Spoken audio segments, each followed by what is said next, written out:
Good evening, friends.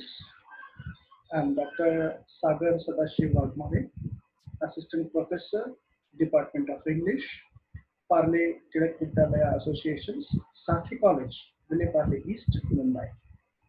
I'm very happy to be here to deliver a guest lecture on the poem Father Returning Home by Dilip Chitre. The poem is Indian in context, Indian in sense, and indeed an enjoyable experience for all of us, which highlights a person who lives in Mumbai, a person who becomes a stranger in the crowd of Mumbai. And the writer, Dilip Chitre, has portrayed all his routines aptly. Let's deal with the poem.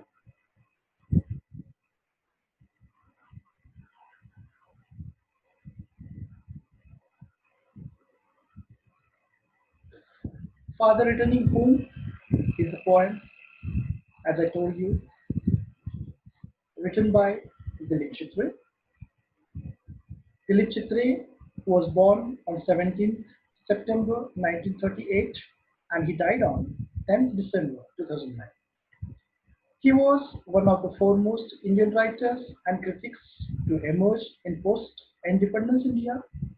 He wrote both in Marathi and English. He was also a painter and filmmaker. He was born in Baroda, but his family moved to Mumbai in 1951. He published his first collection of poems in 1960. Chitre has given us the true sense of Indianness which has been explored in Indian English literature. And that's why he is regarded as the forerunner of the genre of literature, Indian English literature. This poem is about alienation of elderly people in modern world, isolation which comes out of old age, estrangement from family, loneliness in modern cities, modernization, as well as loss of historical and cultural identity. This poem has the setting of Mumbai, India. Let's deal with the poem. My father travels on the late evening train, standing among silent commuters in the yellow light. Suburbs slide past his unseen eyes. These lines gives us the routine of the people who travel through local trains in the metropolitan cities like Mumbai. It's the time of late evening when he is in the local train. He is not speaking with anyone. He is a silent communicator and he is witnessing the yellow lights in the suburbs. His shirt and pants are soggy and his black raincoat stained with mud. And his bag, stuffed with books, is falling apart. It is a common picture of a person living in Mumbai and traveling in the local train. And the setting is of the monsoon. The person's shirt and pants they are soggy, and even his black raincoat is now stained with mud. And his bag is also stuffed with the books. It seems that his books are falling apart out of his bag. His eyes, dim by age, fade homeward through the humid monsoon night. The night is humid, the season is monsoon. His eyes are dimmed due to the overpressure of the work in the office, and even he is burdened due to the traveling in the local train. Now I can see him getting off the train like a word dropped from a long sentence. We can see the poet has created a fantastic image of a word dropped from a long sentence, means there is no value of his presence in the local train. Indeed, there is no value of his presence in the huge crowd of Mumbai. The poet sees him getting off the train like a bird dropped with a long sentence. He hurries across the length of a great platform, crosses the railway line, enters the lane. His chappals are sticky with mud, but he hurries onward. He tries to move towards his home in the evening, hurriedly.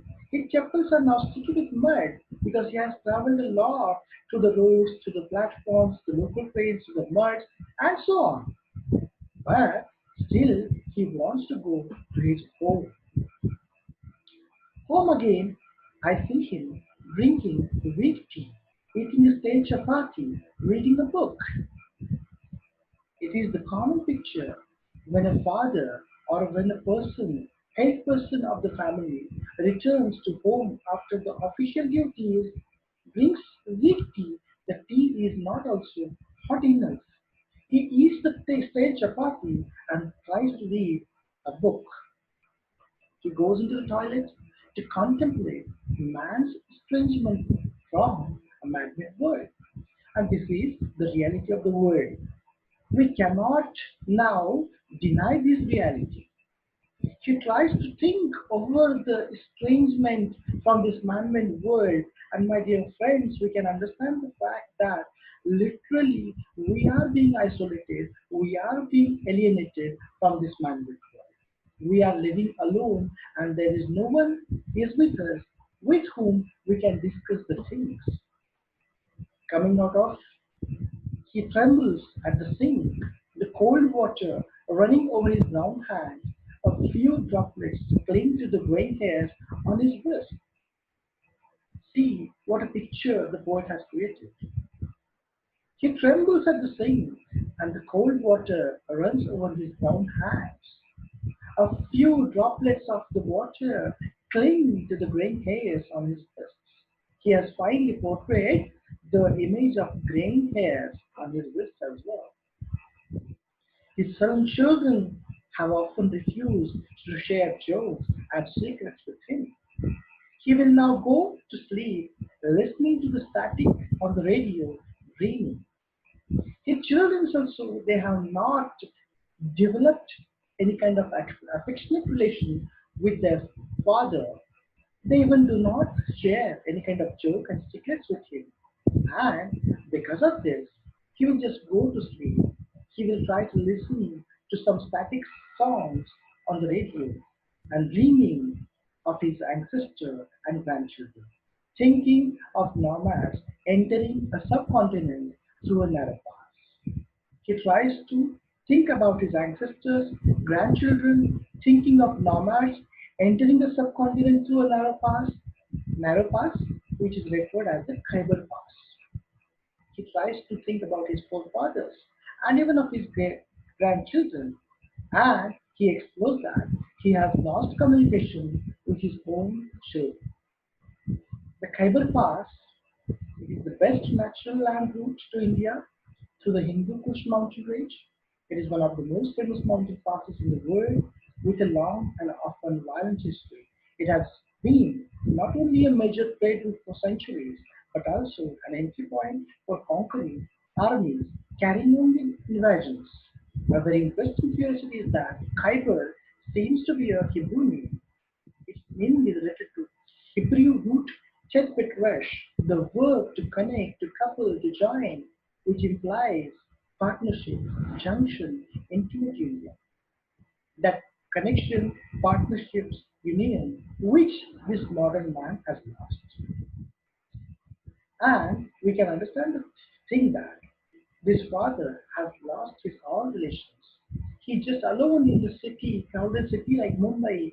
He is not able to communicate with his own children. He's not able to do the official duties with pleasure, but he's just doing all this for the sake of his children and their futures. And during this time, he tries to contemplate over his estrangement as well as he thinks about his forefathers as well as his grandchildren. Now, you may have some questions. I have pointed out some questions for you. Now, you can write one essay. First one is, to what extent Dilip Chitre makes you feel compassion for his father in his poem, Father Killing Home? Examine the ways in which Dilip Chitre creates a stark impression of the isolation of the old age in this poem.